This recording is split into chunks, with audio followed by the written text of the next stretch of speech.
Assalamu alaikum, Dr. Saiba. Kindly unmute yourself. जी अस्सलाम वालेकुम। आपकी आवाज जरा क्लियर नहीं है, उसको सेट कर ली। अब आवाज आपको आ क्लियर रही है बस? जी। नहीं, हल्की आपको आ है। रही? ओके। जी। आमना बताइएगा, आप ठीक हुई है आवाज? हाँ जी, थोड़ा सा, बस थोड़ा सा ऊंचा बोलिएगा। जी जी। जी, thank you very much, Dr. Rakshanda, very well-known person, social activist, climate, gender expert, working on different social initiatives. So, Dr. Saiba, can you on your video, please? Yes, yes, thank you. So, Dr. Saiba, can we start our formal interview if you unmute yourself? Unmute.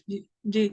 Welcome over here. This is our Center for Climate Diplomacy, and we develop a special working group with the Ministry of Climate Change, and we are trying to invite all the experts who are, who have an experience in social sector, managing gender issues, managing climate issues, so that we all should gather together and contribute through knowledge and through our technical expertise, that how in future we find we should identify the gaps, and how in future we should try to mitigate these climate threats. So I would like to ask few questions, but before that, Dr. Rakshanda, we would like to know about your journey, because you yourself is a legend in social sector, and you are one of the first few persons who entered into this field with passion and with the career point of view. So first, we would like to know about you. Thank you, Amna, and our team members, and congratulations on this initiative. While we are talking, we know that the country is facing uh, catastrophe, and we are managing disasters, and it's a lot more to say, which we will share later. I don't think that my description of my journey matters right now. Just like many of us, I started as a practitioner, and due to a set of personal and professional circumstances, like 32, 33 years back, I decided to make a transition from my uh, career as a practicing medical doctor to public health. And within public health, my specialty emerged as gender and gender-based violence, rather prevention and response. So, what makes me a little different is the fact that I have been working at the intersections of environment, climate, gender inequalities, poverty, and inequalities, overall inequalities with different marginalized group, with a special focus on women with overlapping vulnerabilities and youth in Pakistan. This may sound nothing unusual or unique now, but like 25 years ago, it was something totally, strange. And what is this entrepreneurship? Blah blah blah. So this is, in a nutshell, my journey, and I'm still, traveling, and I have worked. In multiple sectors, but gender has remained the common denominator of all areas of my work. And I have worked with not only with national organizations, but international partners as well, and outside Pakistan as well. I hope Thank you very this much. answers your question. Yeah, Thank you. thank you very much, Dr. Saiba. Most of the people still doesn't understand the climate security threat we are facing, and that's maybe either a negligence on at the district level or at the government level or maybe at the social sector level. We feel that this is very important to understand the issue of climate emergency, and there are few questions related to that.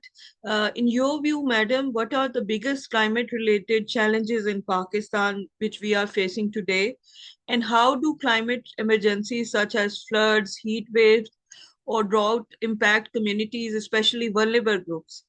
And do you believe these current government policies are sufficient to address these climate emergency? And what are the gaps in that? Over to you, ma'am.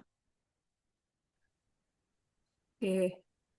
Thank you, Amna. And you have asked multiple questions, and it is very difficult to give, a comprehensive response in a very short time. But I will try to be as much, comprehensive or to the point as possible. Look, we were facing environmental hazards long ago, and much before the word climate change impact emerged uh, in the glossary of social development industry. And it is included as one of the SDGs, Social Sustainable Development Goals, as well.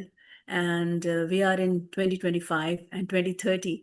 Agenda is very close, and it is very obvious that not much has been done. And Pakistan is one of the most vulnerable countries. Now, who is doing what? I'm not going to do a mapping, but based on my own research and in my capacity as an ordinary civil society activist and advocate for policies that are people centered, and also based on my experience of working with different organizations, donors, and technical aid agencies that have carried out focused and structured work on damages and need assessment in humanitarian settings, including floods and earthquakes in Pakistan in all areas. I have a few points to make. And since I can see that my internet is unstable, so if you allow me, I can switch off the video so that my sound remains clearer, if it is okay with you. It's okay. Thank you. So, as I said, that I remain a non-influential, experienced social development worker. So, what I'm watching right now, and what I have been watching in the previous years, it was always a discomfort. And why? Because of the haphazard and inefficient actions and no action, inaction. Now, since I'm primarily a medical doctor, so I always believe in correct diagnosis, and no remedy can be offered or should be offered without diagnosing the ills. Now, how can our country can build better with more when more than 70% of our people are paying from their own pocket for the basic health needs and quality of health care. And so when the humanitarian situation arises, all of our inefficiencies and the gaps, they become so obvious. So I have written a lot about disaster and deception. So this deception of ours at individual level and collective level is perhaps one of the major problems of the climate change impact. And then comes, haphazard relief services. I have also written about different religious groups becoming active in such situations. And Pakistan has, many challenges to face. There is also terror financing. I've written about it. And most importantly, what about people, unequal people?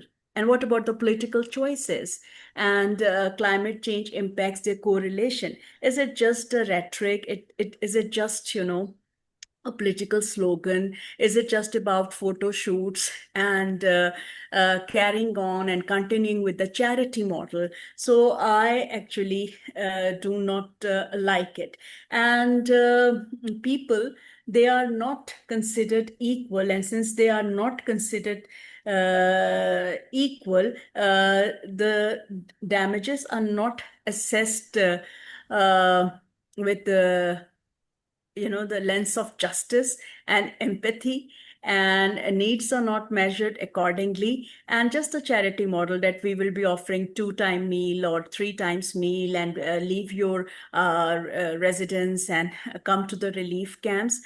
I mean, the huge impact on the mental health, the moral health, the emotional health, and many, many forms of abuses, and the disproportionate brunt of these disasters for women and children, and especially young girls and women, is never the headline, is never on the front page. The What is the headline? What is the headline of the news bulletin? What is on the front page of the newspapers? Visits of the VIPs. And this culture, this VIP culture, not only continues even during the emergency, but rather it flourishes. So this all makes humanitarian response extremely difficult and ineffective. I have been to different parts of Pakistan. Actually, I have worked in all regions of Pakistan and in humanitarian settings, including floods. I had been to all parts of Pakistan during 2010 and 2011. And I have personally seen, observed, witnessed cold hearted politicians and many self serving institutions and media. I mean, TRP obsessed media. So, this is dominating the destinies of the poor in Pakistan. So, uh, this may not sound very technical information, but there is, a lot of technical information that is available. I'm just showing my face so that it should be clear that I'm still around, and I'm not angry but I am really disturbed. And there is no harm in saying that I'm also a bit angry that the response by the media is not according to the level of the catastrophe. The response of the designated, dedicated institutions is not matching the extent and magnitude of the problem. Thank you very much, Dr. Saiba, for such a well elaborated answer regarding this current issue. This is a serious threat, and we all needs to gather together, whether it's a government, social organization, academia, experts, because this is going to be another threat every year, every time. So we need to be prepared. So, ma'am, what urgent measures should we take to reduce this Pakistan's vulnerability to climate disasters? And do you think youth can play a role?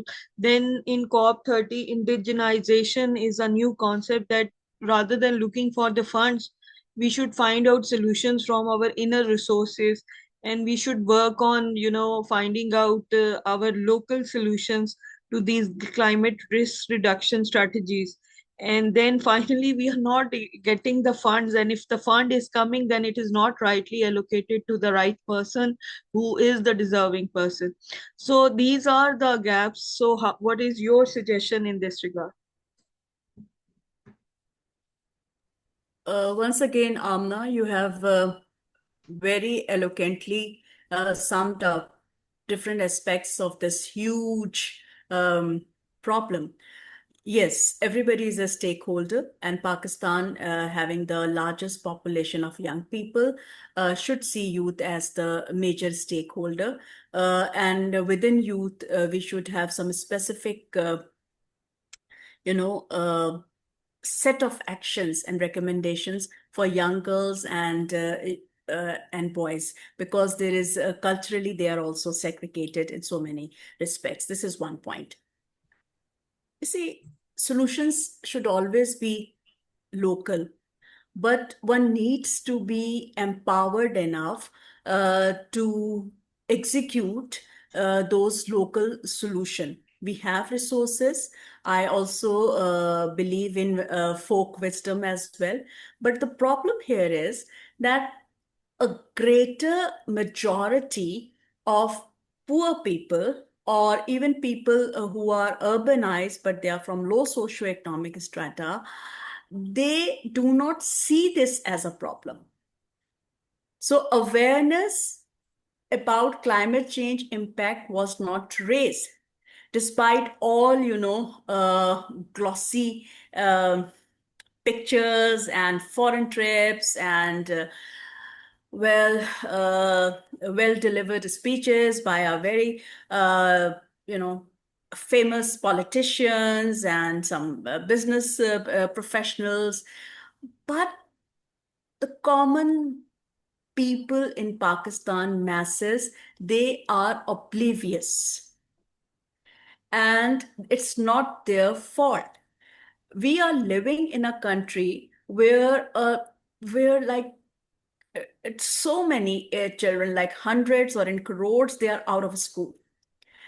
Those who are literate, I mean, they are not necessarily enlightened. So climate change impact does not fall in their list of issues. There are so many other issues that a common person has to endure in Pakistan.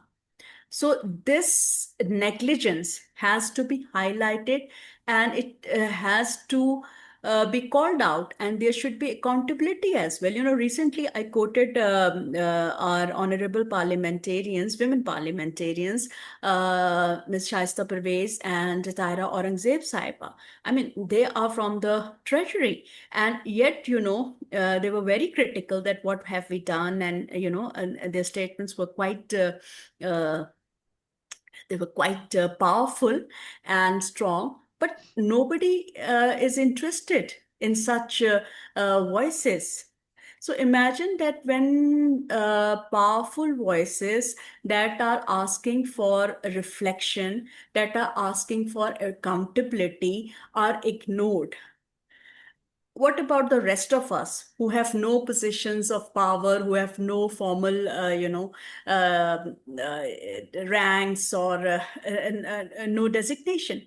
So this is very important that it is time. Well, now is the time we have to manage the emergency. I mean, but it is also time for reflection with responsibility and honesty. You just cannot put blame on every now and then on on another institution or another country. I mean, we know it should be understood by now that India is our neighbor, but India is a hostile neighbor. Most of the time it has acted as an enemy. So when it blocks the water, then we face consequences which are not desirable. And when it just let the water flow toward Pakistan, that water aggression, then also we face consequences. But what about our own responsibility? What happened with Pakistan in the last 78 years? What the politicians and those who were at the helm of the affairs were doing? So this question has to be raised again and again, and it gives me immense disappointment that most of the media on our private television channels. I will talk about private television channels because the national television in each and any country is always state owned, and it is considered conservative and more careful. They are not talking about it. They are not talking about it. I mean, you can see some aggressive statements on social media platforms, but the way our journalism should have been um, you know, acting is not up to the mark. The way our civil society should have been responding is very disappointing. I know they are facing shrinking spaces. They are also facing a lot of challenges. But for journalism and civil society, I have been saying for the last so many years, RIP, RIP, and this is not sarcasm. It's the state of it's a matter of the fact. So, what about those who are at the helm of the affairs, our honorable parliamentarians, our cabinet members, all the provincial governments, all those institutions who are in charge of it?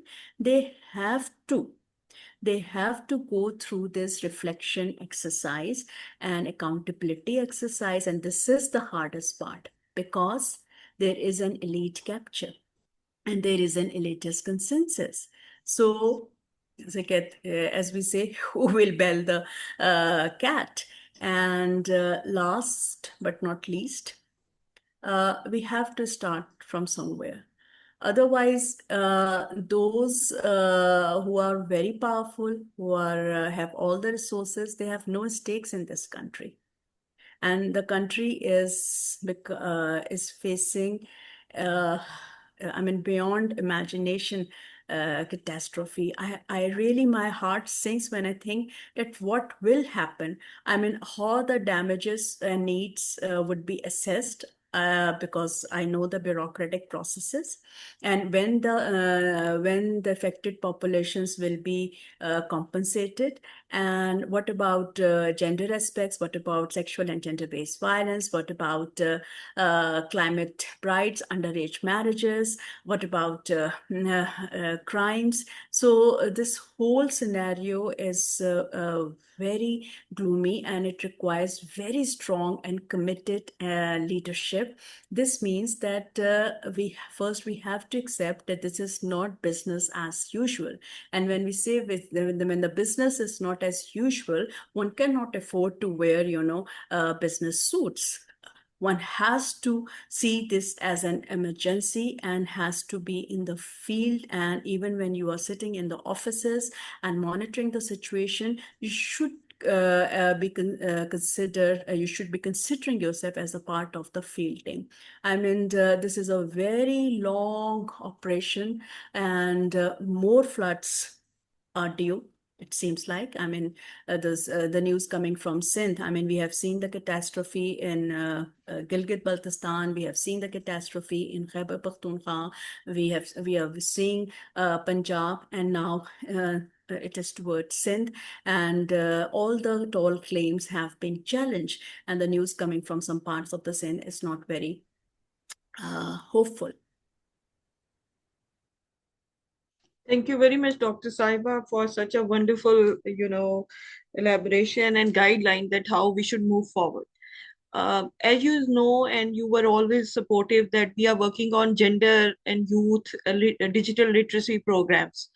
And these in those digital literacy program, we try to build the capacity of our young girls and boys, like building them to, if they would like to enter into climate field, SDGs field, so they should know that what are the right opportunities they should tap.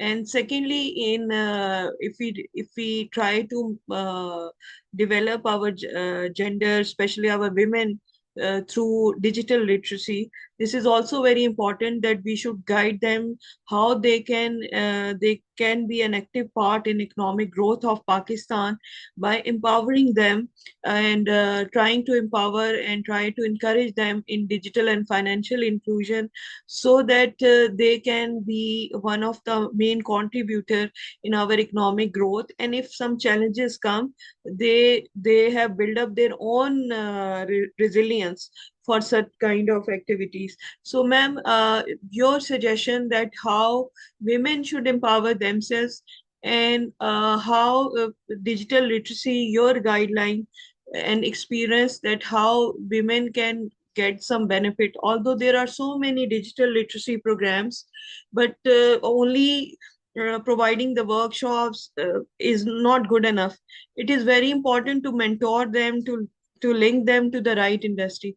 So when we mention about Empower Her program, so we are not only training them, we try to hold their hand for 1 year and try to bring them to one of the organization where they can either get a business or a job or some opportunity. So this is an idea. So any suggestion in this regard? Because in climate resilience, this is also one aspect, and for Pakistan economic growth, this is second aspect, and for gender empowerment overall, this is something very important. So you are an expert in gender, so we would like your opinion in this regard. Okay, all these aspects are interlinked and interlocked. But right now, we need to understand that this is a crisis situation. What you are suggesting is more related to the rehab phase. Okay, right now Okay, we are in the rescue, and there will be agreed. like, yeah, so this will take some time, but so the preparedness should always be there, which has not been there. So not only in the rehab phase, but even before the disaster, because it was always, obvious It is not an accident. We knew that we have violated, and nature takes its course. So these floods, I mean, you can say that okay, the rain is unexpected, but it was very obvious that this that Pakistan is going to face such crises sooner or later, and now we are seeing it. And this is not for the first time. You can say, okay, this happened for the first time after 38 years. That three rivers, suddenly there was so much water, but in some form or the other, we have been facing floods, flash floods, urban flooding, rains, and the climate change impact on our glaciers. So preparedness. So what you can do through your remarkable work, that you can focus more on preparedness. And of course, I mean, I have been demanding in many of my opinion pieces that, and of course, that all was unheard apparently, that before 14th of August, I mean, people were very excited, and this time because of Markai Haq as well. And I said that let's celebrate it with a target that every child will be in a school. And of course, nobody wants to set such targets, and it is a constitutional right. So let's focus on then digital literacy. Pakistan's digital literacy level is already very high. How to optimize it and how to use it efficiently in the best interest of marginalized communities, especially women and girls. So they need to be trained on preparedness, that in the wake of such situations, what can they do? Early warning systems. We have a beautiful example, and we are already very resilient communities. All of those shepherds from our Gilgit and Baltistan region, and how they timely inform the communities and save so many people and lives. So this is very important. So what to do? And this is one thing. And the other about the economic empowerment, of course, whether you are in a humanitarian setting or not, every woman should have those skills and opportunities that she gets empowered economically. So it should not be related to humanitarian settings. I would focus more on preparedness for such crisis, and how women and girls can find safety in such situations, because so many forced marriages and underage marriages take place in times of emergency because of different reasons, and a disaster affect women and girls disproportionately. Men also suffer, but women suffer more, and in much more difficult and complicated ways. What can we do to secure their health? What about women who are more vulnerable, like pregnant women, lactating mothers, adolescent and young girls? What about their menstrual needs and hygiene? No, these are the factors. Nobody's talking about them, because it seems that our vibrant and enlightened media still think that this is all very tabooed issue. It is not so. We are only talking about that, okay, okay, evacuate, which is good. I mean, this is the first thing to do, because you haven't prepared yourself. So now you have to evacuate, leaving everything behind, just run for your life. But where? To the camps? To those temporary shelters which have no idea about practical and strategic gender needs of men, women, and even boys and girls. And I'm keeping it too simple. I'm not talking about trans population. I'm not talking about people with obvious disabilities, physical disabilities. What happens? I mean, we have heard so many heart-wrenching stories.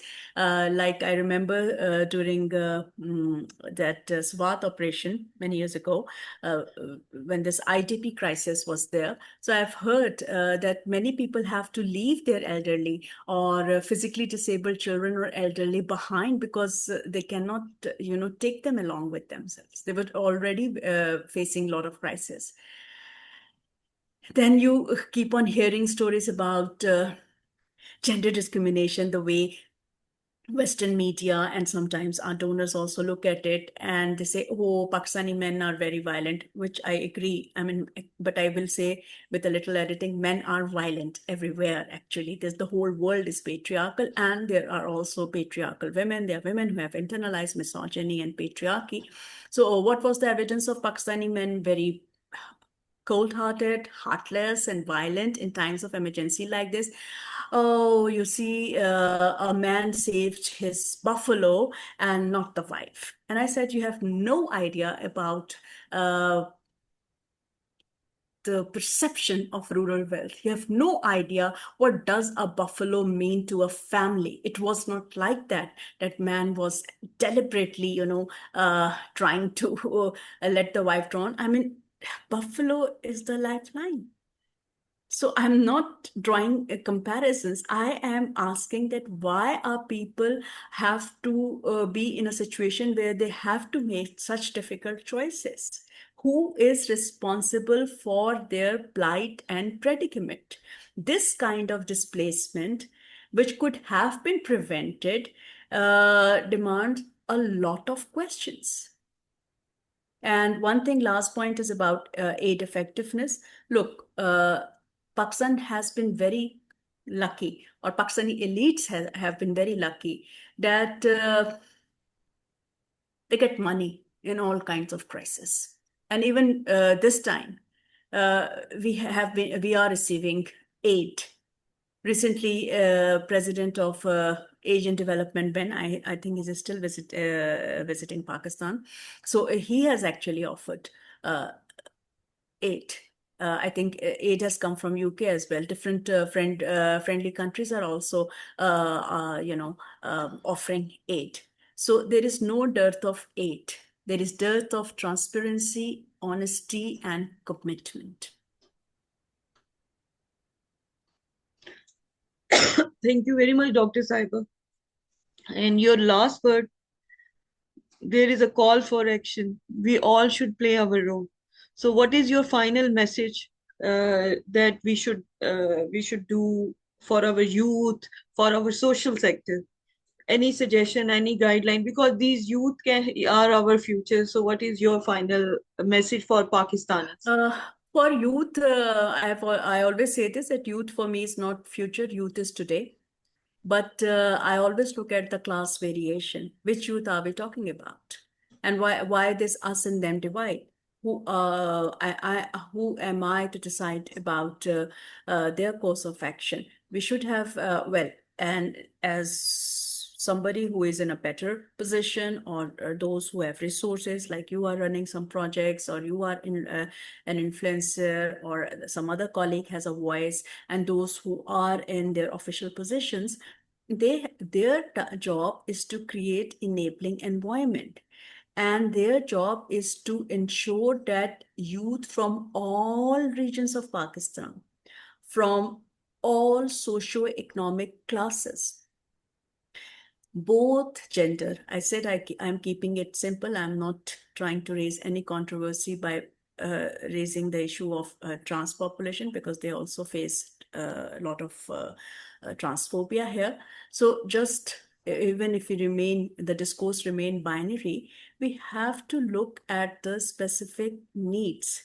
There is no such thing as the youth. We have seen so many people from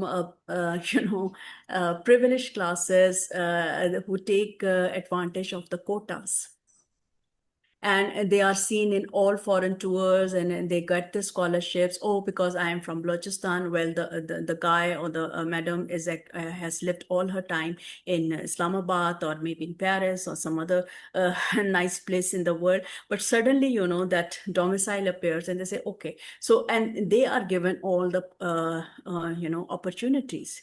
We have to create space. We have to look at the situation with the lens of, not only with gender lens, but inclusion lens, with intersectionality lens. Just like, and we have to do some affirmative actions. Like in our army, if I remember correctly, I think some affirmative action was created, and length of the training was reduced, or some criteria was made more flexible, so that youth from remote areas or from hard areas who did not get opportunity to go to best schools or more quality schools, or they or learn certain skills, they could also be accommodated. So we need those people, and they should also get a seat at the table, so that instead of me and you talking about their needs, they should be there to verbalize their own needs. It's an issue of representation. So I will talk about representation as well. So some structural so the call to action, structural inequalities. Look at the structural inequalities and try to, I mean, you cannot dismantle it in a go, but at least identify and start working around it. And the rest are, very specific actions. You can create a skill learning center, you can create some scholarships, you can create some mentoring program. All is needed. It is not a question of either or. Thank you. Thank you very much, Dr. Saiba, for giving us time. And this is the right time to act. And thank you very much for joining us. Me and my team are noting down all these recommendations, and we present to the ministry. And we request you to be the part of the working group because your expertise are really valuable. Thank you very much, ma'am. To Amna and your team, thank you. Thank Good you. luck. Goodbye. Khuda Hafiz.